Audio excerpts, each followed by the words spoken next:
Okay, let's get started. So, we've been talking about quasi-conformal, quasi-regular mappings, and the final thing I want to say in this course is some applications of quasi-conformal, quasi-regular mappings to compactness of variations.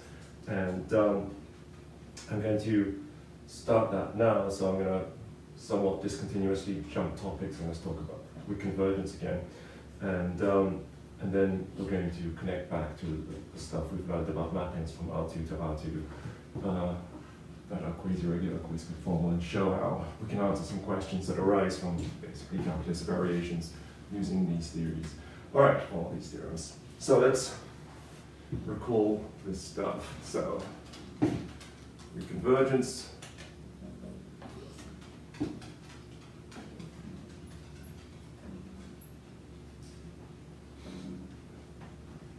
So the convergence is like convergence in averages. So we say that some sequence UK converges weakly, so it's a one-sided arrow in LP, some U, and only if whenever we test it with a function like this, UK phi dx, this will tend to U of phi like this. You know? And the largest class of things we can reasonably create this product out of is things that are in the LP prime, the dual space of LP. Yeah. So, phi belonging to, whoops, LP prime.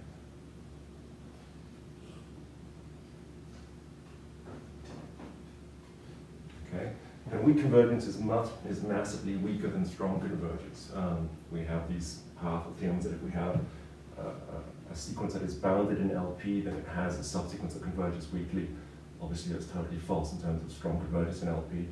So, obtaining a subsequence that converges weakly isn't particularly hard, and then trying to establish things about the weak limit often is hard. And one of the main things that people try to do is to find solutions to PDE by making an approximation to them, by making by modifying the PDE to make it a more solvable one with smooth solutions, and then letting the modification go down to zero, and trying to show that the sequence of solutions you get converges to the solution of the original PDE you wanted to study. And that is a huge topic in PDEs called compensated compactness. But one of the simplest formulations, neatest formulations of this is Spherox Theorem, which a couple of you are, which is in the paper, which a couple of you are reading, so you might talk about this theorem. So, we mentioned this before, so.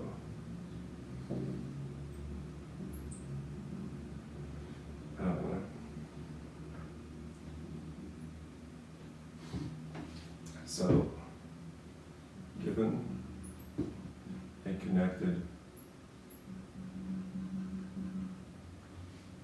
set K contained within M 2 by 2 without any more connections,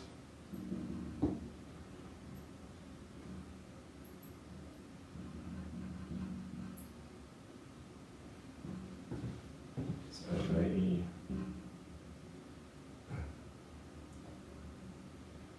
so the rank of A minus B equals 0 only if A equals B. Okay. For A and B inside our set.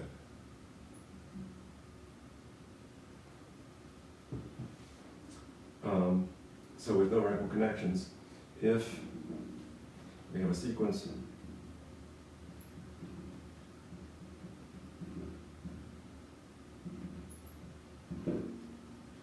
wondering if it has to also be compact connected set. I think it is just connected.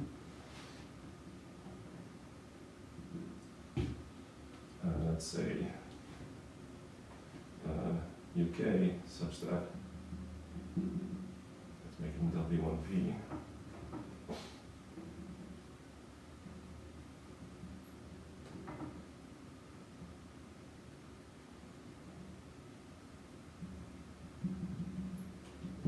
such that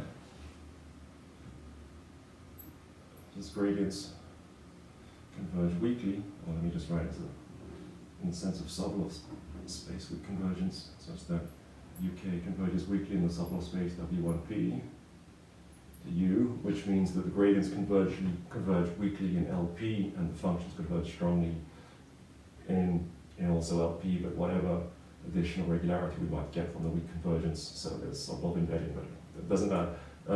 The functions themselves converge strongly in an LP space or an LQ space, but the important point is the gradients converge weakly. So the fact that functions converge strongly is a relatively easy consequence of the gradients converging weakly. So gradients converging weakly, okay. And the integral of the distance, the power p of the gradients away, of the sequence of gradients away from k tends to 0, then actually we have strong convergence, or weak convergence now becomes strong convergence, like this. Okay. And that is radically false if we have a rank one connection, right?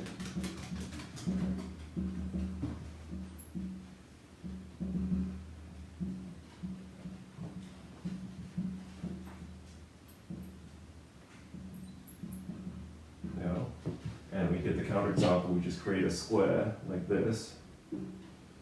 So let V be the unit vector such that A of V, so equals B of V if we have a right-hand connection. Then take one side of the square to be in direction V, the other in direction perpendicular to V, and we just lay it in the matrices A and B like this. Like this, and the fact that they agree along direction V means that we can create a Lipschitz mapping taking values A, B, A, B, A, B like this, and everything works out. Yeah? You remember this stuff? This was like quite a few weeks ago. Is this coming back? Thumbs up if yes, thumbs down if no.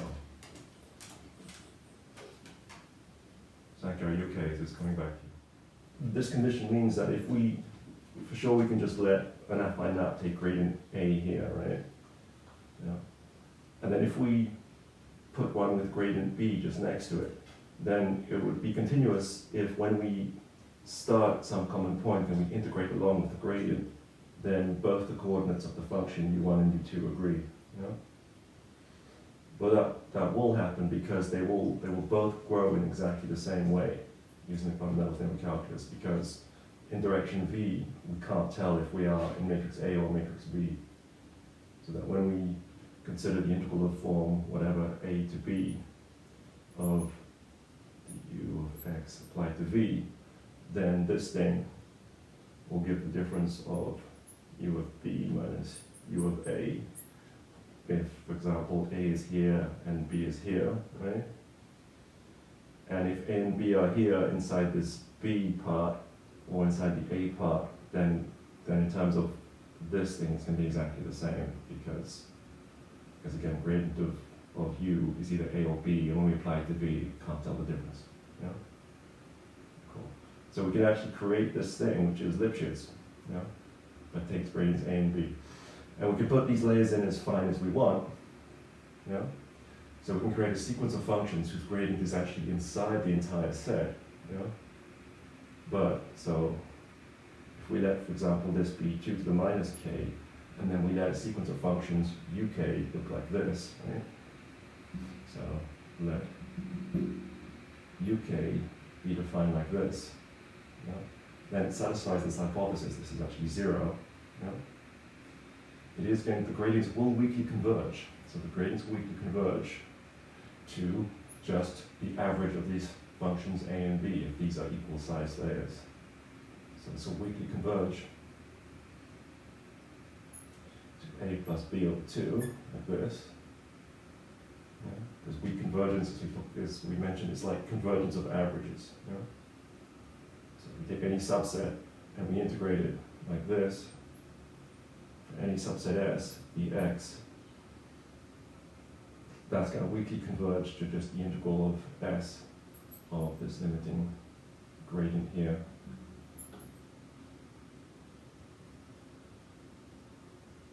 Like this, because if we take any subset like this and we keep doing this procedure, around half the gradients will be in A and half the gradients will be in B. Yeah? And as we pass to the limit, then that thing will look more and more like the gradient is just in F.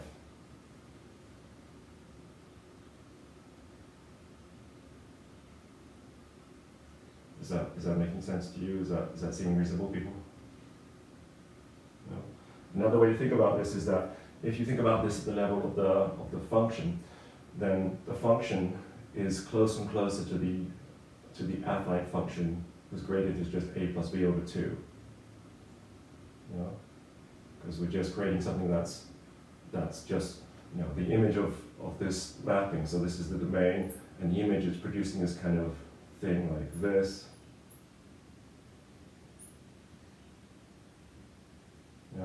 And as you get finer and finer layers, that's more and more like the way that this domain is affinely deformed by a plus b over 2. So this is at the level of the function and not the gradient. So you can see that the functions we're creating are L infinity tending close towards this affine function whose gradient is a plus b over 2. So when you integrate a gradient, what you get is actually the function, right? So morally, when we're doing this kind of integration stuff, of integrating over a subset of the gradient, then what we're actually looking at is the function. And the function is tending more and more towards this affine function. It's sort of another way to think about that. Is that helping anybody? Oh, somebody, hopefully a little bit. All right, that's weak convergence. This is a important part of the papers, of the paper that a couple of you have chosen to read. So if you're not clear about this, come and talk with me in office hour. We'll talk more about it. But it's a very important thing in analysis. It's a basic, very fundamental thing. Okay, cool. So it's not true if we have a rank 1 connection inside our set. It's hopelessly false. But if we have a connected set, it is true. It seems to be true. So what we might conjecture was that, so again, if we have a connected set without rank 1 connections, it seems to be true. So what you might conjecture is that if you have simply any set without rank 1 connections, then it's also true because you can't build something like this. Right? This example is also the same example we use to show that if you have a rank 1 connection inside your set, then there's no higher regularity of the differential inclusion into the set because the gradients here are jumping, right? The gradients are discontinuous. So it seems to be that the building block to build these counterexamples to either compactness or regularity of the differential inclusion is the existence of rank 1 connections. Right? So the natural question is, if we simply don't have rank 1 connections, is Sverak theorem still true? And the answer is no. So this is something called the Tartar square.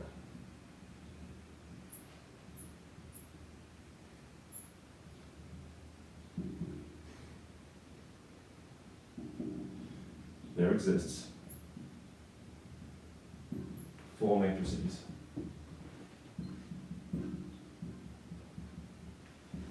let's call them A1, A2, A3, and A4 so I can do this any dimension, but we're doing things 2 by 2, so such that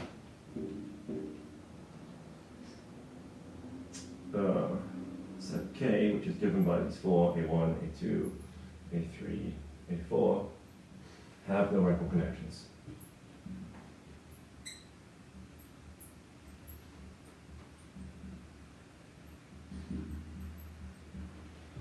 But there exists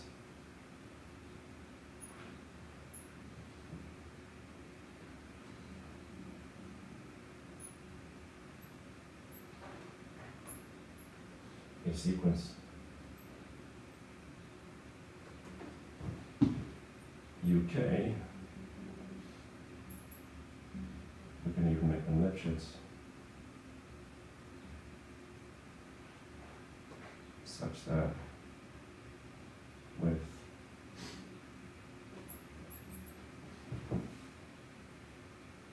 integral of the domain UK away from K dx, you can take any power, but let's just take power 1, tends to 0, and gradients UK does not converge strongly for any subsequence.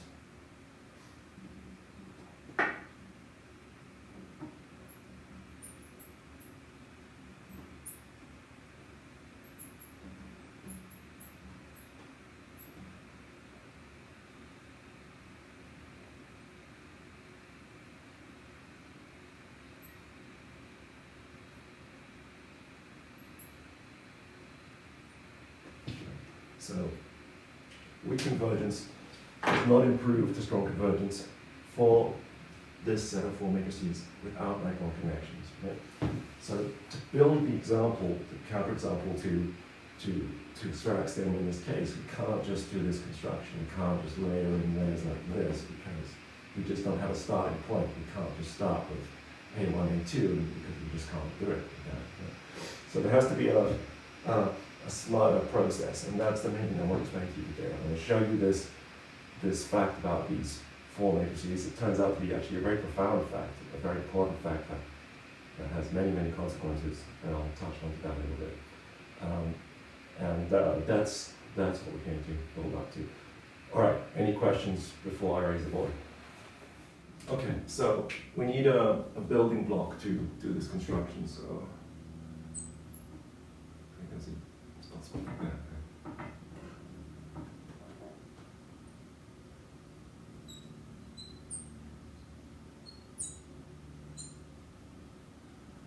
And it's something, it's called, we've already been using it, but it's a laminate. Laminate.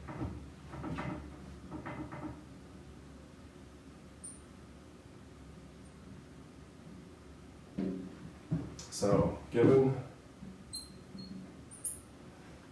A comma B, and we're doing it, this works in n by n, we're going to do this in 2 by 2.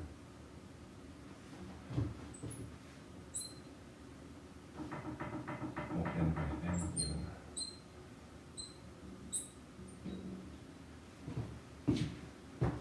Let f be lambda of A plus 1 minus lambda of B.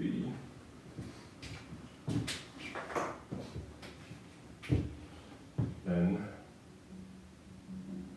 there exists, or I should say then, for any domain, any reasonable domain as well, and for any Lipschitz domain, which means a domain whose boundary is locally Lipschitz, any Lipschitz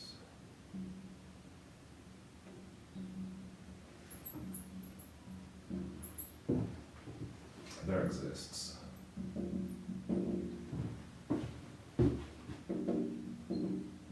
a function U such that the U belongs to this set of matrices A and B as big a set as you want. There exists for any Lipschitz domain and any epsilon bigger than 0.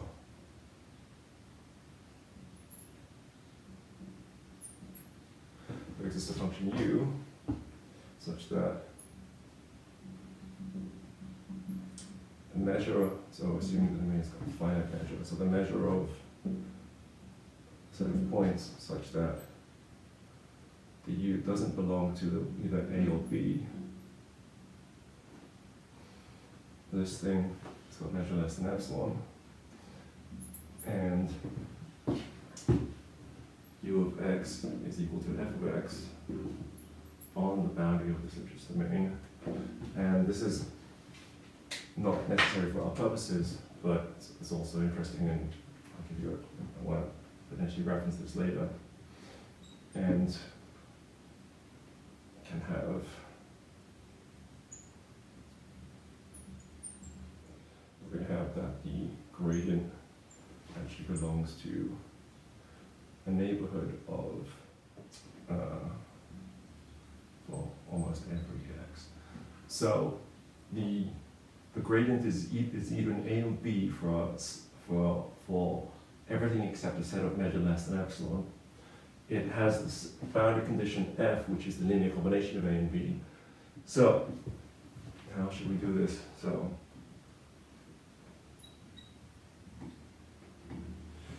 proof. So we're going to do a special case. So just to make things simpler for our calculations, so take lambda to be 1/2. Let's make the linear combination just be half of A plus a half of B. Let V be such that V is unit vector such that A of V equals B of V, and take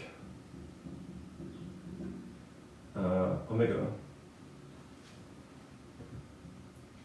to be the square which has got sides parallel to V and V perp, and whose left-hand corner is at 0, so let's express it like this. So 0 to V cross product, 0 to V perp, like this. Actually, let's call V perp W, where W, so we can choose either up or down, but that doesn't matter, so W belongs to V perp like this, okay? So we have a square like this. This is 0. We are going up with direction W, we're going along with direction V. Yeah? So let's do a change of variables. Let's subtract the affine mapping F from A and B. So, and then we'll define new A and B. So let's let A tilde be A minus F, right? And remember, F is just a half of A plus a half of B. So what's that? That's going to be A minus B over 2. Yeah? So let, and then let B tilde be B minus a half of F. And that's going to be B minus A over 2. Oops.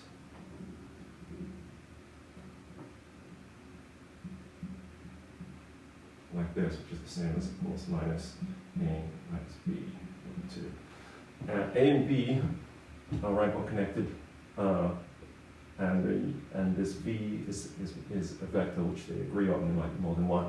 So here's how we can express rank 1 matrices. So rank 1 matrices are matrices that have rank 1. So A minus B is a rank 1 matrix. You know? And look, any, so rank 1 is now going to be R1 matrix. M can be expressed, separate lines a little bit.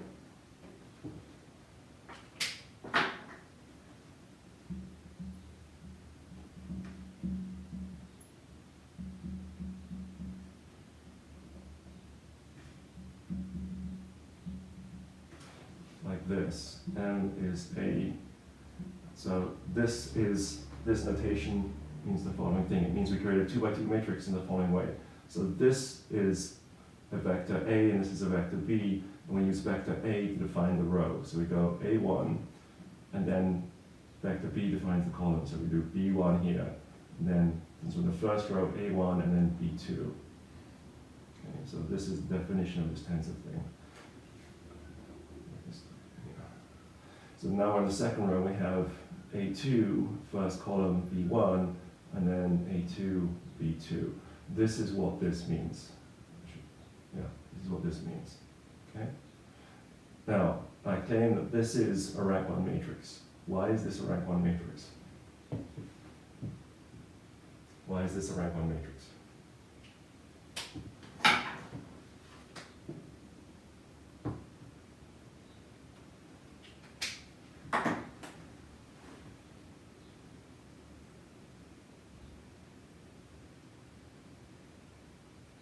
So it's rank 1 if the span of the rows or the span of the columns is 1, right? Equivalently, if we find some vector such that when we hit this vector, we hit n with this vector, then it goes to 0, because that would mean that there is a non-trivial kernel of this 2 by 2 matrix, right? And therefore the dimension of the image is at most 1, yeah? So look at that. Do you see any of that stuff happening here?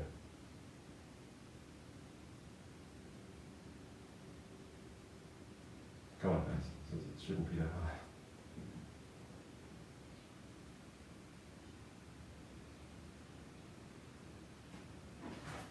Come on.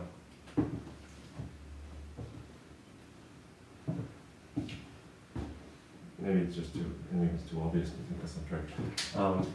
It's rank 1 because if we just look at the rows, the first row is just a scalar multiple of this vector b, and the second row is a scalar multiple of this vector b as well, right? So the rows are linearly dependent. The span of the rows is just dimension 1, yeah?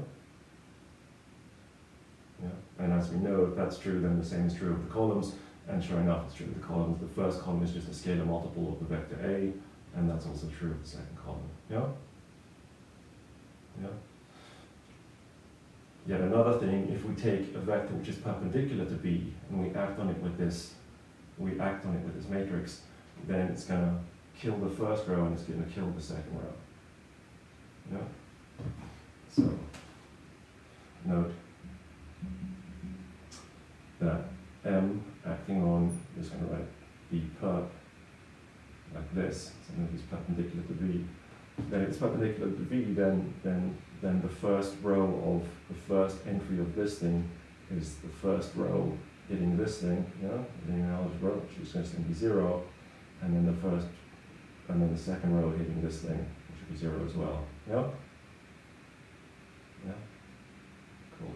Alright, so therefore we are clear that anything like this is a rank 1 matrix. Yeah? Conversely, if we do have a rank 1 matrix, there exists some v such that m of v is equal to 0, yeah? Yeah? Which is the same as saying that the columns are linearly dependent. Yeah? And therefore we can write a scalar times the first column is the second column, and therefore we get something which is exactly of this form too. Yeah? So this is how any rank 1 matrix can be expressed in 2 by 2. Yeah? Cool. Alright, so A minus B by assumption is a rank 1 matrix. Yeah?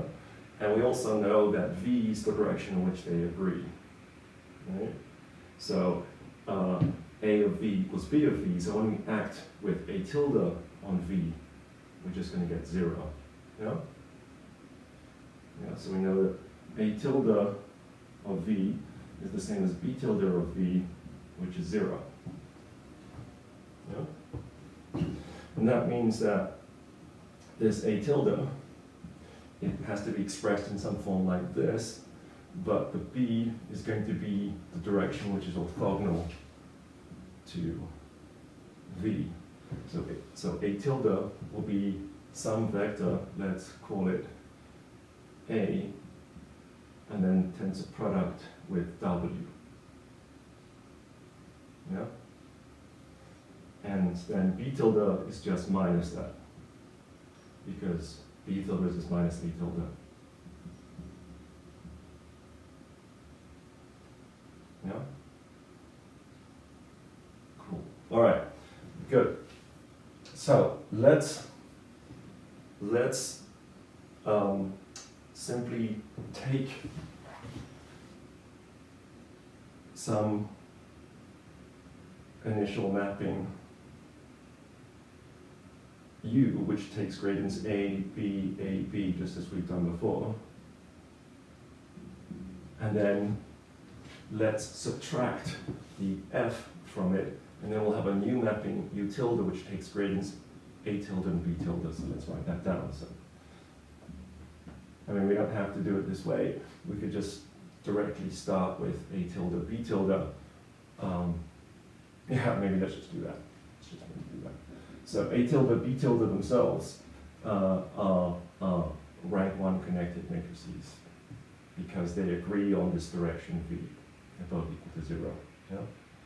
So we can do the same construction we did before directly with A tilde, B tilde. Yeah? We can find some mapping U tilde, taking gradients A tilde, B tilde, A tilde, B tilde, A tilde, B tilde, and agreeing along this interface. Yeah? So take U tilde on the square with gradient of A tilde belonging to these two things.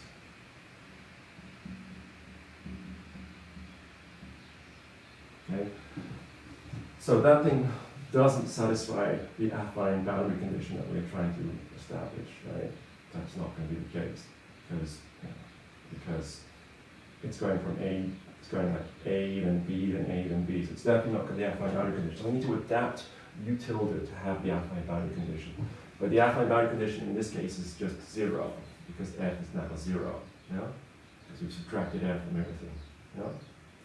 So we want to create a mapping, let's call it V, which has its gradients mostly in A tilde and B tilde, but also has this affine boundary condition all around the outside. Yeah? So on this side and this side, that's not hard to satisfy. You can just start off with it being 0, and then end with it being 0, just going up and down, up and down, up and down.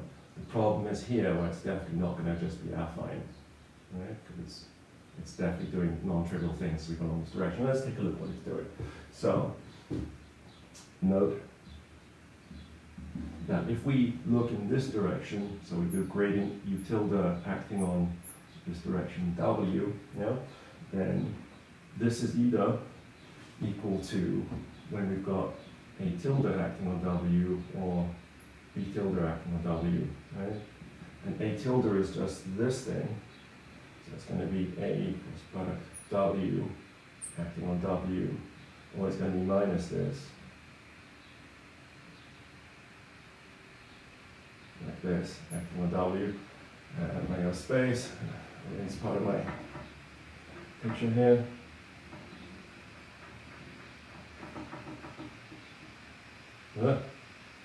And then what is this vector?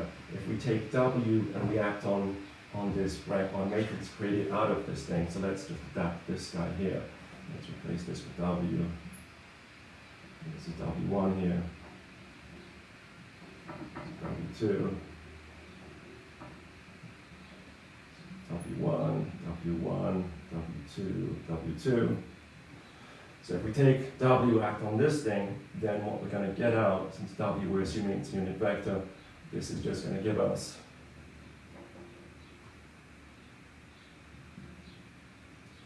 the vector A1, A2, if gradient W is equal to A tilde, right? And it's going to give us here minus A1, A2. If gradient W equals B tilde.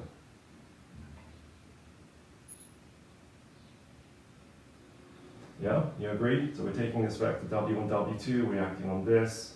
It's just going to give us A1, and give us A2 down here. Yeah? And when we have minus this guy, it's just going to give us minus A1, A2. Yeah? Sounds like everybody's happy with that. Okay, so what is happening to our function U tilde? U tilde is a function from R2 to R2. It's got two coordinates, U1 tilde, U2 tilde, right? And what is this? This vector is the first coordinate, dot product with W, and then the second coordinate, dot product with W. I want to do that.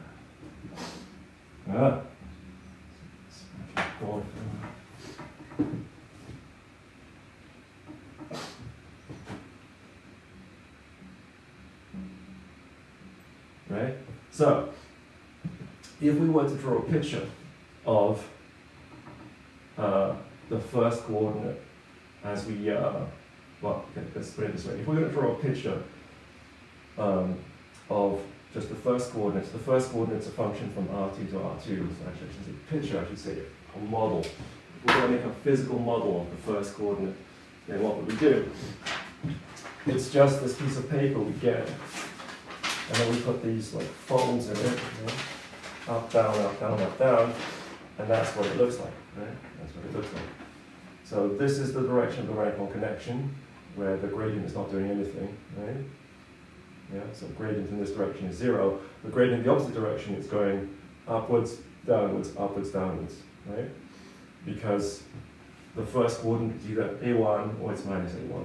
So A1 minus A1, A1 minus A1, yeah? So it's just this, whatever the shape you could call, I'm calling this a laminate, whatever this corrugated, with straight angles, corrugated roof thing, going up, down, yeah?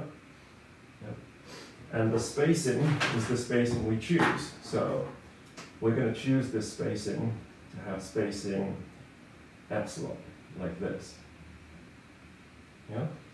So this thickness of these things we'll look about are epsilon. So we're going to go up to a height of A1 epsilon, then go down to 0, then up to a height of A1 epsilon, then down to 0. Yeah?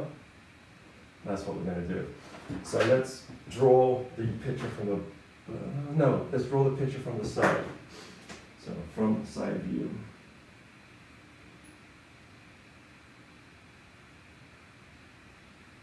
Now the second coordinate is doing a similar thing, but now it's going up with A2 and then going down with minus A2.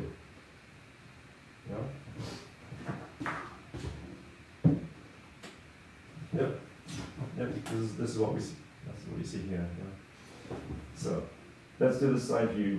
And so the side view, just looking at the first coordinate, so we're spacing things out. So this is 0, this is epsilon, this is 2 epsilon, and so on. So we go up like this, and then down like this, and then this is 3 epsilon, and then this is 4 epsilon, and we go up, and then we go down, and it's to the same height, right? So this height will be A1 epsilon. And that's the side view of the first coordinate, U1 tilde, yeah? Like this.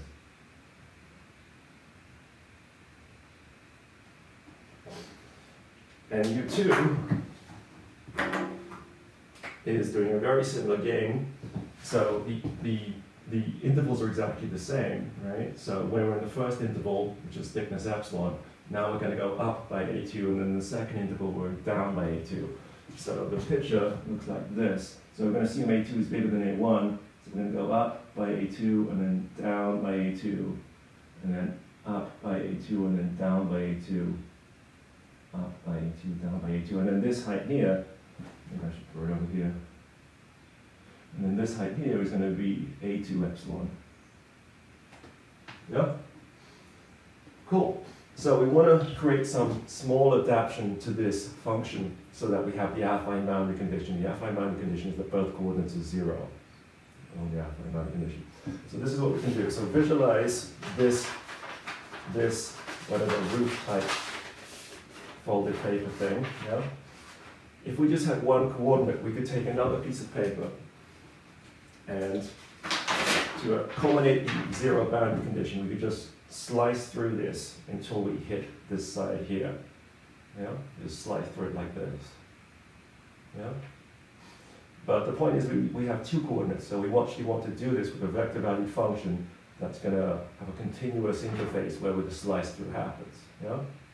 But we can't do this because both of these coordinates are one is just a scalar multiple of the other. Yeah? So if we create a function that slices through like this, and then hits 0 on this side, then the same function with the scalar multiple is going to do exactly the same slicing through of the second coordinate. Yeah? So you can actually write down what such a function would be like, right? So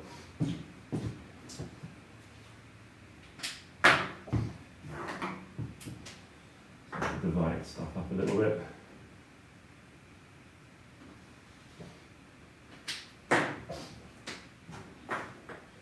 take W, take V with V is a vector value function, so V of, as we go along this direction, so let's say Y of W is equal to 0, 0 for, say, Y between 0 and 1, so it's 0 along this side like this. And then we want the gradient of V of X, so maybe XY or X1, X, no, let's just write X, and X is coordinates X1, X2. So V of, let's put something. No, just X1, X2. V of X is going to be something that goes up with direction, so in direction V, has got to be something which does this. So it's going to be A1 for the first coordinate and A2 for the second coordinate. That's what we want, right? So that when we start from this and we integrate upwards in direction V, then it's just going to lift off directly like this. Like both coordinates are just going to lift off in an affine way. Yeah? And the opposite way, we wanted to not do anything, so, and the V of W is just going to be 0 all the time. So this is also a rank 1 matrix, but now it's going up in that direction.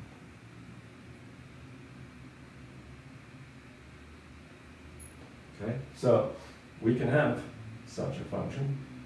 I mean, I can just write down what the gradient will have to be. It will be, so gradient V of X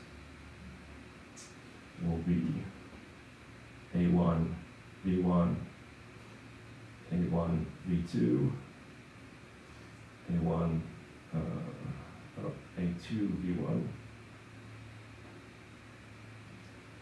A2, V2. That will do exactly the job we want, right? And what's going to happen? Well, this function V is such that the first coordinate V1 will touch the first coordinate U1 tilde on exactly the same interface that the second coordinate V2 will touch the second coordinate V2 tilde. Right? So it will look like this. It's sort of the interface where U tilde and V agree. Yeah. So let's see where the first coordinates agree, right? So if we check out where the first coordinates agree, then we know that we are at height A1 epsilon here, right? Yeah. So where will we agree? Well, we are lifting off with height A1 here, so we will exactly agree at epsilon right here. Yeah, that's for the first coordinate. Let's do the second coordinate. So the second coordinate we know has got height A2 epsilon, exactly the same point, right? Yeah. And what about the second coordinate of V? Well, the second coordinate of V we are lifting off with height A2, so it's also going to agree. So they're both going to agree. You know, at this particular point, both coordinates of U1 tilde, U2 tilde agree with V1 and V2.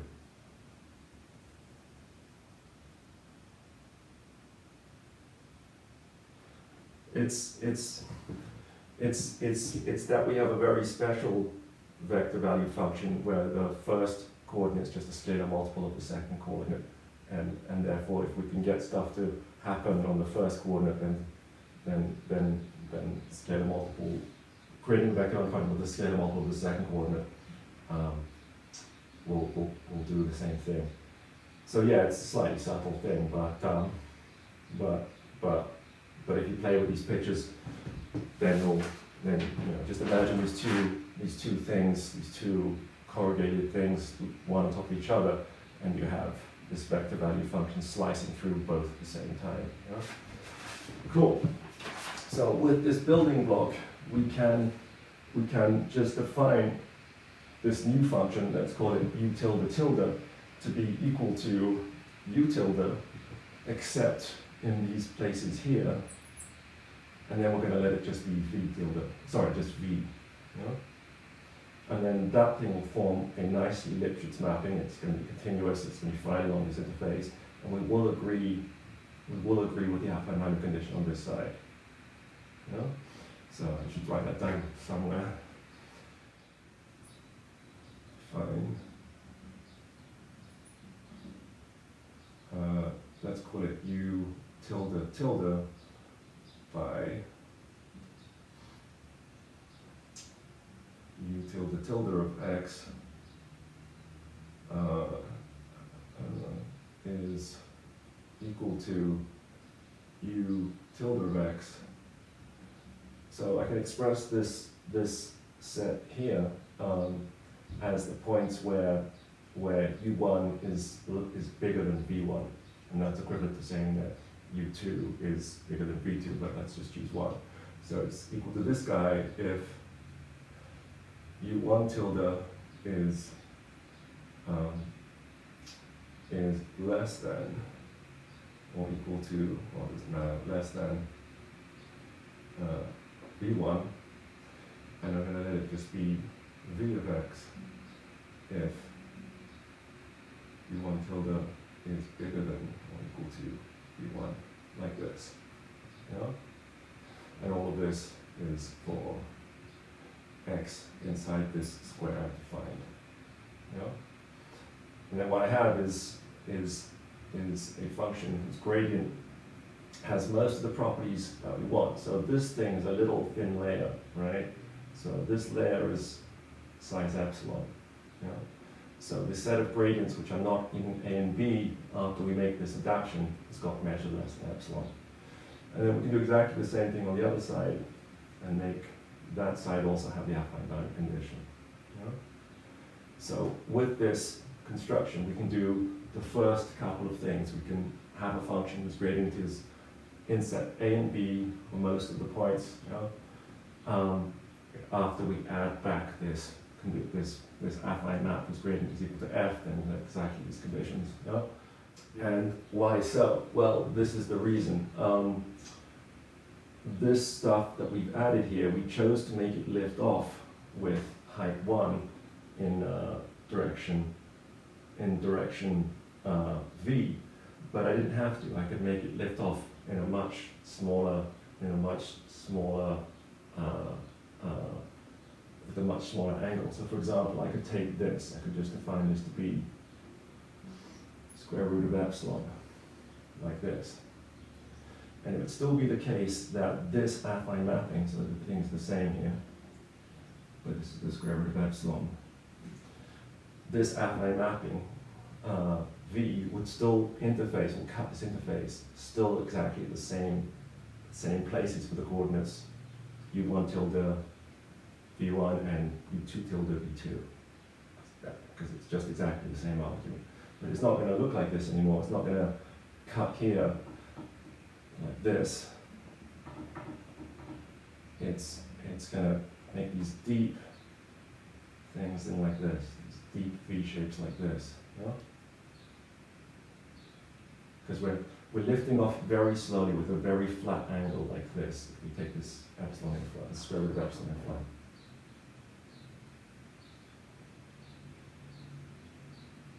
Yes, it would. Yes, it would. Yes, it would. But if you do this calculation, since this is thickness epsilon, you know, when will this hit? This will hit when we go square root of epsilon along. Because if we go square root of epsilon along, then the height of the V will be epsilon times A1, right? So at this point here, square root of epsilon along here, then the height of V will be epsilon times A1, which is also the height.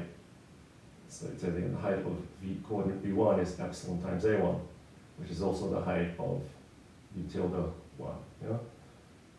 So we're still going to have exactly the same thing happening, but we have these much deeper cuts into the domain.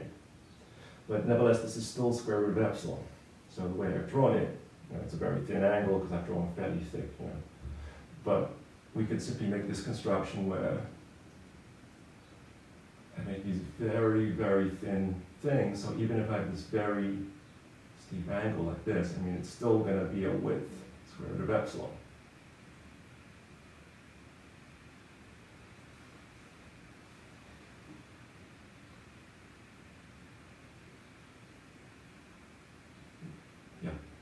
I can recover from the fact that I have a very thin angle.